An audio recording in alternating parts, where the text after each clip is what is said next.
Last week we talked about telephoto portraits. This week, let's talk about telephoto landscapes. It's Tutorial Tuesday!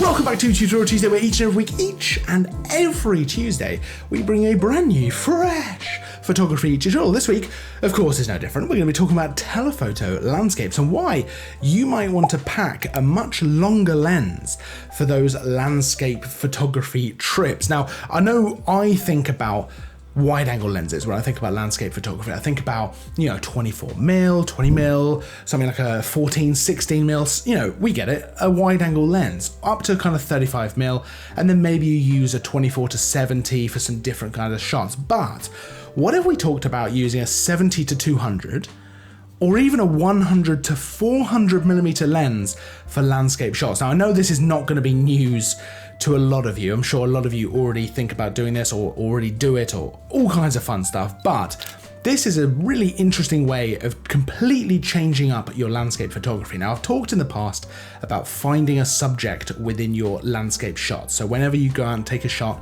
to actually try and find something within the view and within the photo that's going to act as the kind of anchor to the whole shot. It's the natural resting place for the eye, for the viewer, when they're looking at the shot. And that works really well, especially for a wide shot. Something like this, for example. It's quite a wide shot, but the lighthouse works as kind of an anchor to the whole landscape. So that's an important thing to have in there. You're almost finding a subject within that landscape, and it's the difference between a good view when you're out having a nice walk and you see, wow, amazing view, and a good photo. And I've definitely come up on the wrong side of that before, where a good view does not automatically mean a good photo. So that's something definitely to keep in mind. But the reason I bring this up now is that's a lot easier to try and work out when you're using a telephoto lens. Obviously, you're going to be using a much longer focal length, and often, most of the time, almost all of the time, it's going to be a zoom lens, right? So 70 to 200, 100 to 400, something like that. And that allows you to really control what you keep in the shot and what you remove and what you focus in on as the subject of the shot. So you can really take that finding a subject to the next level and really, really hone in on that. So for example, this shot of the lighthouse is much more about the lighthouse. It's honed in, this is the subject, this is the shot. It's different to having a wide shot with the lighthouse small, but it's the anchor of the shot. This shot is about the lighthouse.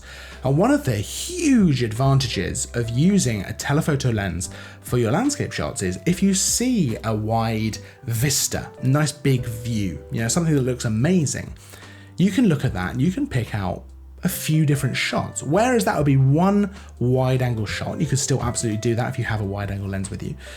It might be 2, 3, 4, 5 different really good photos using a telephoto lens, because that's now not going to be one big shot. You can pick out this element, this element, this element. You've got multiple subjects within that landscape, and it allows you to really pick out these different areas. Another thing I love about using a telephoto lens for landscapes is it allows me to pick out interesting light. So when I use a wide angle lens, even up to sort of 35mm, even 50mm, I tend to focus on the light as a whole. So sunset, sunrise, whatever it might be, tends to be the focus of the light. But with a telephoto lens, you only need one small patch of light. And I don't know about you, but I've done this so many times. I've looked off at a hill or something like that as the clouds are moving over and the sun is just hitting it in a certain way. And that one patch looks amazing. But without a telephoto lens, the photo is just a bit nothingy, because you've got this small area within the photo that looks kind of amazing and interesting, super interesting light, and the rest of it's just not. But with a telephoto lens, you can pick out that one area of super interesting light and just go with that. That's your whole photo. So the main thing I think that the telephoto lens allows you to do with a landscape is control what is in the shot. And there's a couple of different ways that works. So the first one, of course, is that by zooming, you're almost essentially cropping in, and you're able to literally remove things from the shot as you zoom in. You're able to completely control the scene and actually have a really good way of affecting the composition of your photo. That's an obvious way, an easy way of doing things. But another way that I think is probably a little bit less thought of, and something which is really great with using a telephoto lens for your landscapes, is that you can compress things so they almost appear a bit closer together.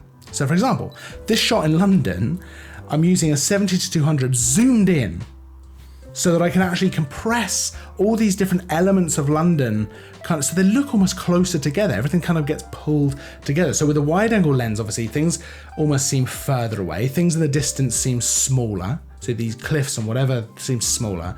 Whereas with a telephoto lens, you zoom in, things in the distance seem bigger and everything kind of gets pulled together. And you get this kind of compression where everything seems closer and bigger. And that can be fantastic for landscape, especially if you want to have cliffs as your backdrop. And you want them big in the frame and then something in the foreground. That can be amazing. So telephoto lens really allows you to control things that way, both in terms of what's in the shot, but also how things look, big, compressed and pulled together. There's a lot that you can do with a telephoto lens in this kind of way, in this way to control this photo. Of course, you've also got the ability to use a bit of depth of field as well, depending on what you're shooting. You know, if you zoom in on one kind of aspect of the landscape, if it's kind of in the mid kind of ground of where you're looking, your background's going to be a little bit out of focus, a little bit blurred.